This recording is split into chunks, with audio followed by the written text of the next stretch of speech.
Tengan todos ustedes muy buenos días.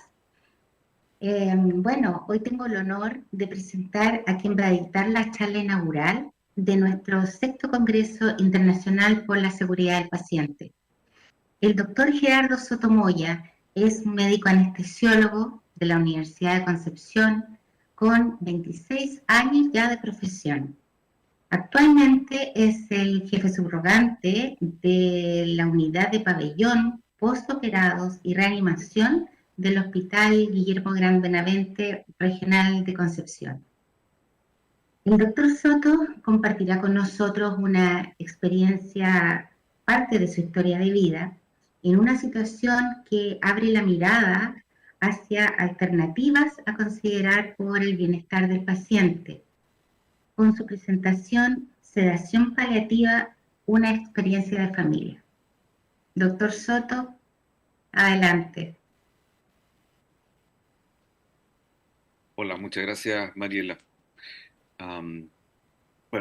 Les doy la bienvenida a todos a esta sexta versión, digamos, del Congreso Internacional en Seguridad del Paciente. Y los quiero invitar a través de esta pequeña historia de vida real, conociendo que la gran mayoría de los asistentes son todos muy legos en lo que van a ver y presentar. Entonces, humildemente, quiero mostrarles ponerle un poco de cara a situaciones que nos están ocurriendo día a día, no solamente en Chile y Latinoamérica, sino que en todo el mundo, y que tiene que ver un poquitito también con consecuencias en relación a la seguridad del paciente. Voy a compartir la pantalla con video para que lo puedan, disfrutar. Y vamos.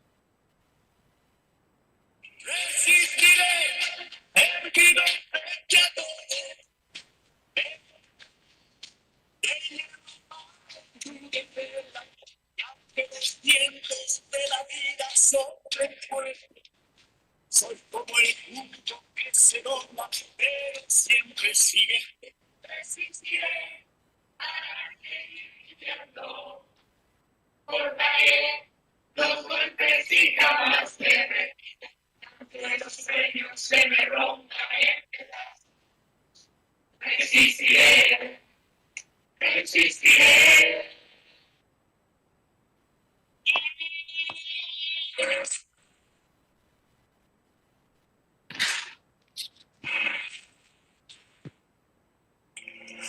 Y mucho me la quería partir tan pronto.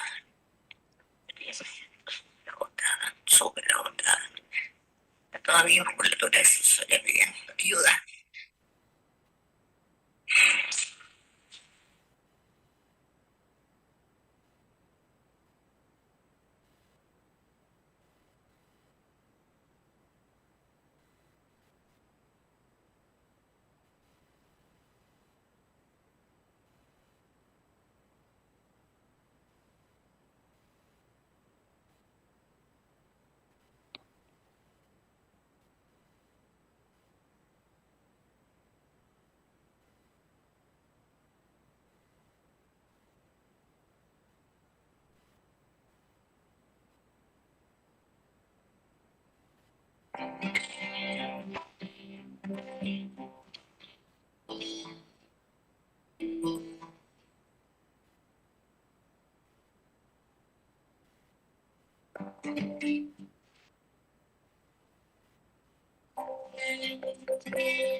¿Me escuchan? Este es un relato del desarrollo, digamos, de este tema. Como toda historia, parte, por supuesto, de un punto. Y en este caso, con la partida de un ser querido, da inicio a la formación, o sea, parte con la formación de lo que es nuestra familia.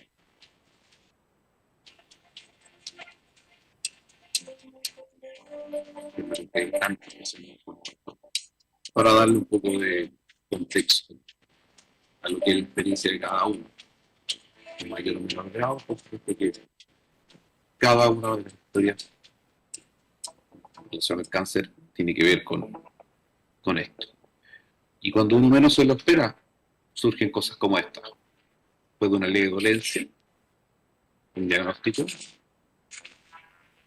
empezar a depender de una serie de exámenes, un papel en el fondo que te dictamina un pronóstico que puede ser esperanzador o no. Y luego, en algún momento, después del chaparrón de agua fría, te concentras en lo que hay que hacer. En este caso, quimioterapia, calificada como una urgencia oncológica. Y empezamos los tratamientos y sus consecuencias. Pero siempre el apoyo de toda la familia, de las amistades, el conversar, el tratar de seguir adelante, sirvió.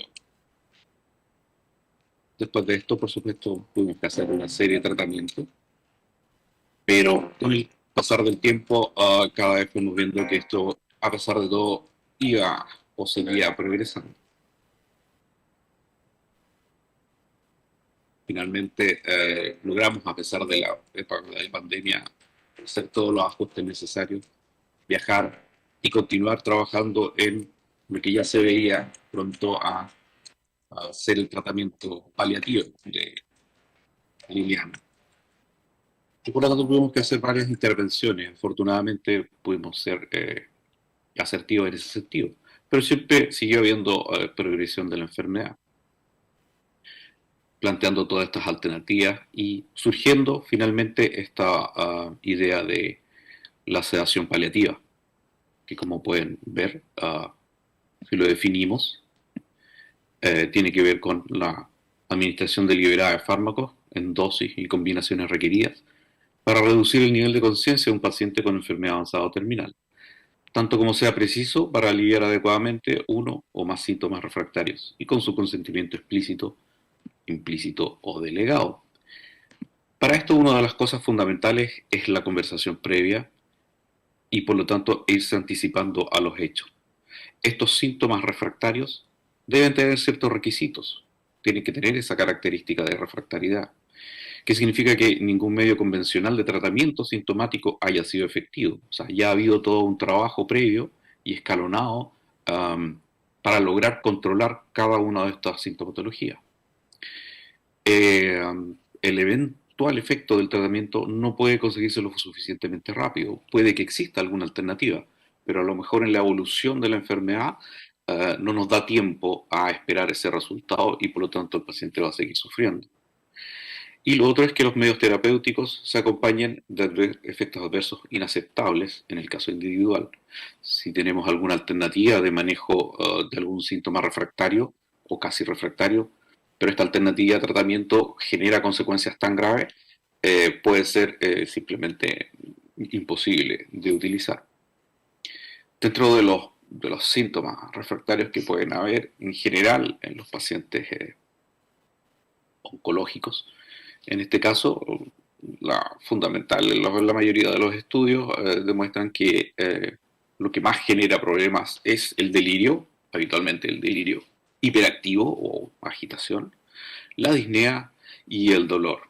Más o menos en estos porcentajes uno muchas veces piensa que el dolor puede ser lo más grave. Efectivamente el dolor genera mucha angustia, pero existen estos otros factores y en el caso particular nuestro, la disnea, uno de los síntomas cardinales y también uno de los temores más importantes de este paciente en cuestión que estamos relatando, que era mi señora. Entonces, todo lo que se hacía fue en pro de controlar dicha sintomatología. De tal manera que llegamos a nuestra última hospitalización después de ya cercano a los 2 años desde el diagnóstico, digamos, de la enfermedad, para enfrentar ya lo que iba a ser como la última etapa o la etapa final. En el caso de Liliana, como tenía un cáncer de mama que fue expandiéndose localmente, fundamentalmente por vía linfática, se tradujo en mucha sintomatología local que finalmente fue afectando su pared torácica, su pleura y la zona, digamos, cervical baja. Tuvimos que hospitalizarla, ella estaba con un derrame pleural importante que le genera dificultad respiratoria, hubo que hacerle drenaje a este derrame, luego pleurodesis. Se hicieron y se habían hecho previamente varias intervenciones, no solamente farmacológicas, sino que ya intervenciones en términos de procedimientos para control del dolor. Se le instaló un catéter peridural torácico para mantener la zona torácica semianestesiada. Se intentó hacer una gastrostomía para alimentación, ya que fue cada vez evolucionando con disfagia progresiva. Sin embargo, al tratar de hacerle la endoscopía, se demostró que había invasión, digamos, y edema eh, por edema linfático, digamos, carcinomatoso del esófago, por lo tanto esto no fue posible. Y se le instaló entonces un catéter central de inserción periférica para manejo, digamos, eventual, nutrición, pero fundamentalmente para lo que iba a ser el manejo farmacológico posterior. Entonces, con todo esto, finalmente esta batería de acciones, ya sabiendo que íbamos a un desenlace próximo. De vuelta con Gerardo a la casita. Estoy feliz ya de haber terminado con la radioterapia. Estoy un poquito disfónica todavía, disfagia, pero bien, súper bien. Así que seguimos. Buenos días, ¿cómo están? Yo con la carita hinchada, pero bastante mejor que ayer. Me desperté a las 5 de la mañana con mucha disnea, también con sequedad de la boca y algo de dolor. Así que fuimos procediendo como les voy a describir. Primero un fentanil sublingual, luego de eso hice enjuagues bucales para poder mojarme un poquito las mucosas. Luego hice ácido nasal con suero fisiológico para despejar la inflamación que tengo de la vía aérea superior, que era un factor importante también dentro de mi malestar. Y luego de eso, no me acuerdo, voy a mandar este video, después mando otro. Como pueden ver, estoy con oxigenoterapia desde ayer, lo cual realmente facilitó bastante el proceso de el mejor despertar. Igual entre pito y flauta se nos hizo súper tarde anoche, así que como a las 4 de la mañana ya decidí que mejor iba a esperar al momento que habíamos fijado para levantarnos, que era las 5. Y cuando estaba por dormirme me di cuenta que me había quedado muy alta la peridural, así que estaba con un bloqueo que me generaba también apnea. Así que hasta que no llegara a las 5 de la mañana y me hice todo el tratamiento, que se con la limpieza, ácido nasal, con suero fisiológico, después me puse Nasonex, después me tomé mi corticoide para ayudarme con la parte de faringe también y esofágica. Entre pito y flauta, como les digo, finalmente dormí 20 minutos y después empecé con todo el proceso otra vez para poder amononarme y no me volviera sintomática. ¿Qué me pasó después? Que cuando vino Roberto quise tomar un vaso con agua, que era agua con hielo, y estaba demasiado helado y me vino un exceso de tos, así que desaturé hasta más o menos 80 y después empecé a recuperar un poquito. Roberto fue su médico cirujano. Con la oxigenoterapia. Bastante más rosada, el edema facial continúa, eso sí. Más que parálisis.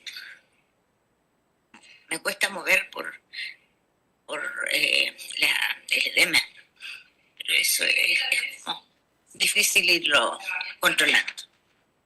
Los dejo por ahora, que vienen ahí algunos muchachos que vienen hablando.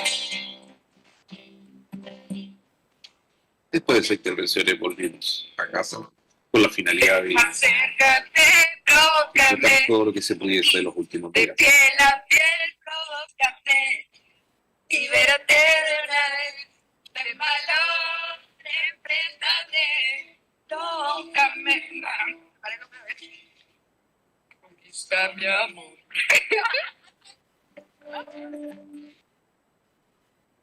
Y efectivamente el tiempo pasó bastante rápido.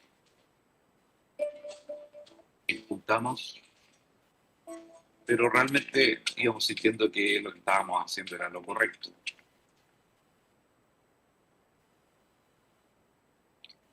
Esto fue el mensaje que envió ella poco antes de decidir su sedación paliativa. Hola, mi nombre es Liliana Ortiz. Soy médico de profesión, educadora por vocación. Tengo 47 años y el año 2019, me diagnosticaron un cáncer inflamatorio de mama derecha. Y aún así el cáncer fue ocupando mi cuerpo cada vez más. Pese a que también accedí a medicina no tradicional, no tuve la fe, traté de aceptar todos los regalos de energía que dieron las personas de distintos lugares que tuve la suerte de conocerlas. Con todo, decirles que tuve la suerte de formarme en bioética desde el año 2006, gracias al aporte cultural que hizo una bioeticista española en la Universidad de Concepción, y la cual me permitió comprender y resignificar el concepto de la muerte y también de las decisiones de los pacientes en el final de la vida. El último curso que dicté sobre la materia fue en la Universidad de San Sebastián, que fue en un momento del diagnóstico de este cáncer, y de ese minuto ya percibía que se me venían tiempos con toma de decisiones que no iban a ser fáciles para mí y para mi familia. Yo viví dignamente y quiero morir dignamente. Y tengo claro cuál es la diferencia entre la eutanasia y la sedación paliativa. No obstante, sé que existen muchos colegas que no tienen esa diferencia y le privan a sus pacientes el morir sin dolor, sin disnea, sin esta dificultad para hablar también, sin disfagia, etc. Por lo tanto, mediante este mensaje, quiero insistir más en la necesidad de repensar con nuestros legisladores y también nuestra población cuáles son las decisiones que en salud se pueden tomar.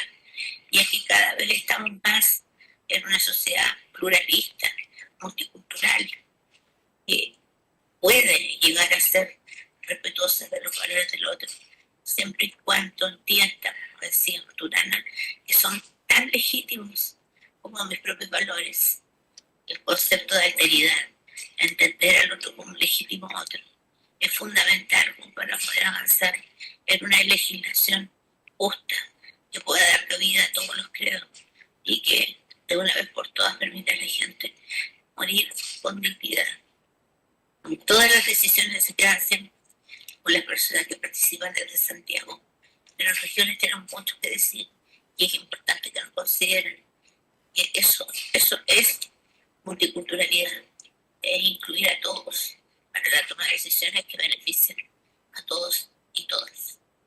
Muchas gracias. No importa lo que se venga, porque se lo te quiero como un buen torero.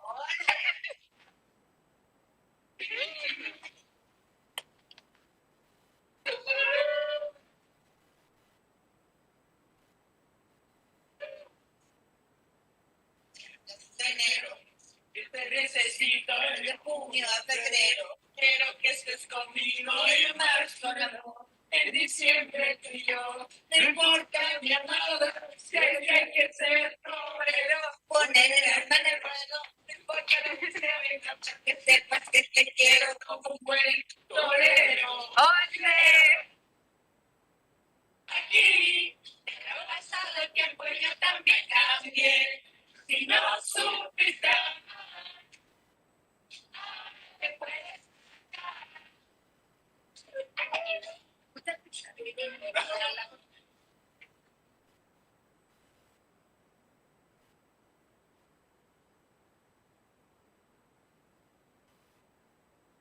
A continuación, un poco la Previa a la experiencia con mi mamá, yo realmente no impresión de los chicos. sabía lo que era la sedación paliativa. Nunca antes había escuchado el concepto. Entonces no tenía mucho referente, más que, bueno, la condición que estaba mi mamá y ya siendo como de las últimas alternativas que tomar, que era una decisión ya más importante. Posterior a que se me explicó en qué consistía todo el proceso, realmente me sentí un poquito, en realidad tuve una mezcla de emociones, pero entre ellas creo que predominaban un cierto alivio y en parte un cierto miedo. El miedo debido como a esta situación desconocida o de la cual yo ignoraba mucho y que era como completamente nueva para mí. Pero a la vez alivio porque sabía que de esta manera mi mamá ya no iba a estar sintiendo los dolores que sentía, tampoco, o sea, igual aliviaba un poco el miedo que tenía, que era la muerte por asfixia, esa sensación de ahogo. Entonces, por mi parte, ayudó como a dar una calma, o sea, me dio una perspectiva más como de que las cosas iban a ser un poquito más calmadas. Y en efecto, así fue una vez inició el proceso.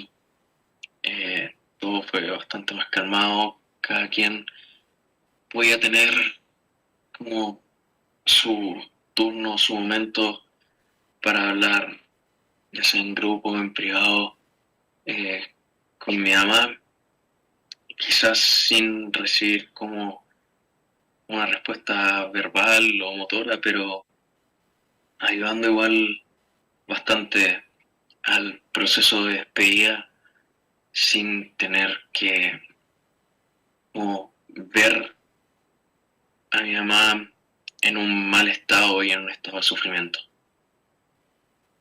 Sería mentira afirmar que estaba completamente a favor de esa decisión, ya que se trataba sobre mi propia madre y me aferraba a la mínima probabilidad de su supervivencia. Pero no exterioricé aquel sentimiento para no hacer la decisión una más difícil de llevar a cabo. Así que en cambio estuve a favor de aquella alternativa, ya que garantizaba un momento de tranquilidad para mi madre después de tantos meses de lucha. Comprendí que mi deseo de estar más tiempo con ella era egoísta y que la forma en la que más la ayudaría sería estando con ella en ese proceso. Posteriormente nos abocamos a la tarea de seguir difundiendo el mensaje. Sucedió y el hecho de haberlo conversado mucho antes yo creo que igual nos sirvió para procesarlo y entenderlo en el momento en que llegó. Dar la voluntad del paciente y lo que ellos deciden por sobre su propio cuerpo y su propia vida. La eutanasia busca la muerte del paciente, aunque sea para aliviar el dolor. En el caso de la sedación paliativa, de lo que hablamos en realidad es de la sedación no paciente. ¿Había consenso familiar? Sí, de todas formas. Inicialmente toda esta conversación se dio principalmente desde mi mamá y con mi papá como pareja. Ellos lo estuvieron conversando y luego nos informaron como de esta decisión. Tengo que resaltar también que todo el proceso fue conversado en cada etapa, en todos sus momentos ella nos fue avisando qué era lo que estaba pasando con su cuerpo, cómo iba avanzando el pronóstico y todo eso. Entonces, en el momento en que ya se agravó y sabíamos que iba a ser irreversible, se conversó esta decisión y nosotros estuvimos totalmente de acuerdo, apoyándola y convencidos de que finalmente iba a ser lo mejor para ella. Por lo tanto, ella lo que hizo fue disfrutar todo ese tiempo desde que ya supo que ella se iba a grabar y darnos los mejores momentos y prepararnos hasta este momento en que iba a decidir ella hacerse daño. Claro, yo creo que siempre hay trabas en las conversaciones, sobre todo cuando se trata de la muerte, que es un tema que nadie quiere llegar a abordar y que creo que ya con situaciones que tuvimos anteriormente en la que tuvimos muertes de nuestros parientes más trágicas o más bruscas, creo que también nos dimos cuenta de la conciencia, de la importancia que era el poder pues, como conversarlo anticipadamente. Mi mamá siempre tuvo esa vocación de educadora y desde pequeña siempre nos dio tremenda enseñanza, y parte de eso también era, bueno, primero la voluntad del paciente y la sinceridad ante todo. Entonces, eso también nos ayudó un montón, que nos fuera diciendo, fue súper doloroso enfrentarlo, pero también nos sirvió como para abrazar la muerte de otra forma, para poder recibirla, para prepararnos con anticipación, y que ese momento, que supuestamente es como de dolor, fuera algo más como un proceso de paz, un proceso de transición, porque finalmente todo este proceso de dolor lo vivimos cuando ella estuvo enferma, cuando la vimos sufriendo, cuando vimos que su cuerpo estaba quedándole pequeño para esa alma tan fuerte y bondadosa que tenía. Entonces yo creo que también, si bien fue un momento súper triste cuando ella ya decidió partir, fue algo necesario también para que ella ya estuviera mejor, estuviera en otro lado, descansando y observándonos y cuidándose también. Creo que eso también fue una preparación para nosotros, que si bien fueron los dos eventos súper devastadores, ya habíamos tenido cierta práctica en ese sentido. Fue una parada a la vida para todos, para repensarnos y replantearnos lo que estábamos viviendo. De todas formas, estamos como súper agradecidos de la vida que tuvimos con ella. Eventos así son los que te hacen cuestionarte, lo que hacen reflexionar y detenerte a pensar y a disfrutar más esos momentos que teníamos con ella. Yo fui su compañero de vida todo el tiempo y por lo tanto, qué mejor que yo que para realizar esto. Estuvimos muy tranquilos. Nos invadió una sensación de paz y tranquilidad enorme en el dormitorio donde estábamos, donde ella falleció, y que tiene que ver con enfrentar la muerte, con conversar las cosas previamente, lo cual nos ayudó mucho a prepararnos precisamente para esta partida, y de que haberle brindado a ella precisamente la dignidad y la confortabilidad que necesitaba en sus últimos momentos de vida. La sedación paliativa forma parte de los cuidados paliativos, es éticamente correcta para disminuir un dolor insoportable del paciente en situación terminal al final de su vida, o en general también para evitar un sufrimiento físico, psíquico o espiritual del paciente. Éticamente es correcto hacerlo y es una buena práctica médica. La sedación paliativa no adelanta el fallecimiento del paciente, deja que la enfermedad siga su curso. En la eutanasia hay una petición expresa del paciente y hay una intervención del médico directamente para acelerar la muerte. Por eso plantea tanto debate desde el punto de vista ético. La sedación paliativa no lo plantea, porque no se trata de sedar para que se muera antes el paciente. Lo más ético que se puede hacer con un paciente ya terminal. No podemos dejar que la gente muera con dolor. Y en realidad, como experiencia de vida, ha sido lo que más cercano es a un gran acto de amor.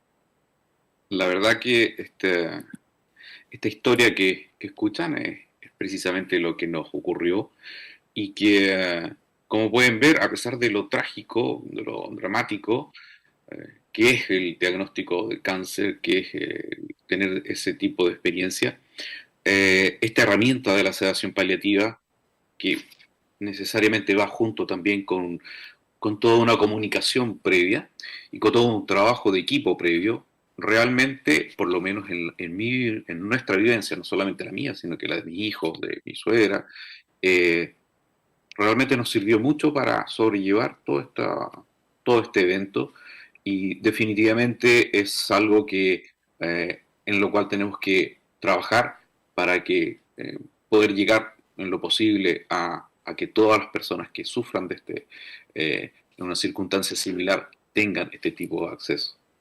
Espero que les haya gustado, y cualquier duda o consulta la pueden hacer más adelante en relación a nuestra experiencia. Muchas gracias. Muchísimas gracias, a usted, doctor Soto, por compartir esta tremenda experiencia de vida que sin duda nos hace volver a considerar las cosas importantes que tenemos que valorar para poder encontrarle sentido a nuestras vidas. Mariela, ¿algunas palabras finales? Y bueno, agradecer al doctor Gerardo Soto por abrir esta puerta y permitirnos de alguna manera conocer su experiencia y además tener el legado de Liliana Ortiz, que ella como médico y profesora tampoco quiso ocultar a lo mejor estos últimos tiempos que fueron tan difíciles, al contrario, es como su legado, que de alguna manera este tema se abra, que seamos capaces como profesionales de la salud, ¿no es cierto?, de generar las instancias de discusión, porque tal como habla nuestro congreso, nuestro centro es el paciente. Muchas gracias, doctor, por su experiencia y su presentación de hoy.